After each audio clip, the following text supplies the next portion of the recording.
আমার দেশের কত ধনী আল্লাহ পাওয়ার জন্য মাহে রমজান আসলে মক্কায় দৌড়ায়, মদিনায় যায়, কয় মক্কায় নামাজ পড়বো, মদিনায় নামাজ পড়বো।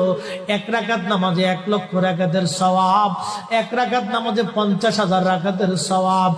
উমরা করে মক্কায় কাটায় সময় মদিনায় কাটায়, মক্কায় কোরআন খতম দিতে চায়, মদিনায় কোরআন খতম দিতে চায়। সওয়াব মাহে রমজানে অগণিত সওয়াবের আশায় ব্যক্তিগুলি আল্লাহর ঘরে হাজিরা দেয়, কিন্তু বাড়ির পাশে গ্রামের কত গরিব মানুষ টাকার অভাবে বাবা ভালো ইফতার করতে পারে না, টাকার অভাবে কত মা ভালো সেহরি করে রোজা রাখতে পারে না। এই ধনীরা এই গরিব মানুষের ঘরে খাবার না দিয়ে আল্লাহরে পাওয়ার জন্য মক্কা মদিনায় দৌড়ায়।